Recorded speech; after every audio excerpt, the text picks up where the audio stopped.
The Alcazar of Segovia was built on the remains of a Roman fort and served as an Arab fortress until King Alfonso VI reclaimed the area around 1120 when the first written record of the castle appears. The castle became the primary residence of King Alfonso VIII and his wife Eleanor of England during his reign, and they began the construction of the castle as it remains today. When looking at its exterior, it's easy to see why many people around the world actually believe that the castle's design inspired Walt Disney's creative direction for Cinderella's castle.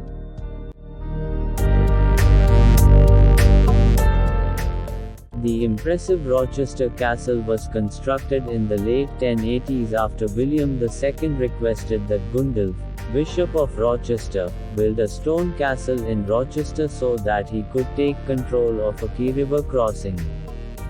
Gundulf was ahead of his times in many ways and was one of William the Conqueror's greatest architects, building not only Rochester Castle but also the Tower of London.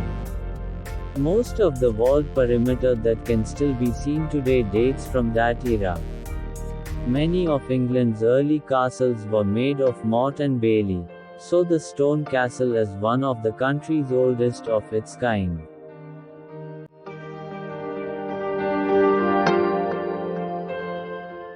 Kilkenny Castle claims the bragging rights when it comes to having one of the longest histories of continuous occupation throughout Ireland. The castle was established soon after the Norman invasion of Ireland and was expanded, remodeled, and altered for the next 800 years to suit each era.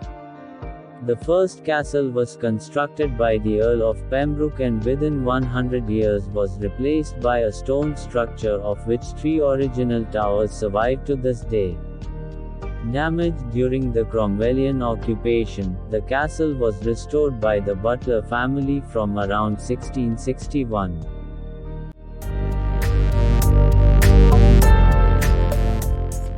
Portchester Castle's construction began as early as the 3rd century.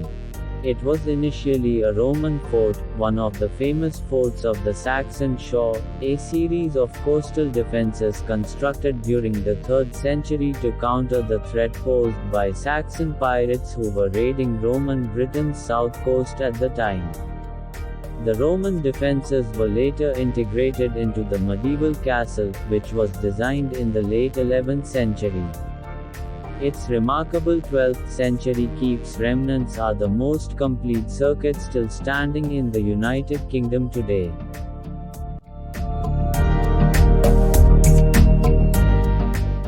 Northern Ireland is home to one of the world's most ancient and iconic castles, Killilea Castle, which can almost be described as the biggest draw in the village of Killilea. King James I granted the land to James Hamilton, who later would become the first Viscount Clainboy, and he proceeded to construct remarkable perimeter walls and a single-towered castle. It is the oldest inhabited castle in Ireland, with parts dating back to 1180. In the early 1700s, James Hamilton acquired ownership of the castle. The original castle was expanded by different family members, who added buildings, towers, and walls. Today, Gonerowan Hamilton and his family live at Killilea Castle. They have opened 2 of the towers to serve guests within the area with self-catering accommodation. Guests also have access to the castle swimming pool, rooftop patio, and tennis courts. The towers can accommodate up to 15 people at any given time and even includes modern comforts such as central heating. In addition, the castle nowadays also hosts live concerts and allowed the children's show, Danny's Castle, to be filmed on its grounds.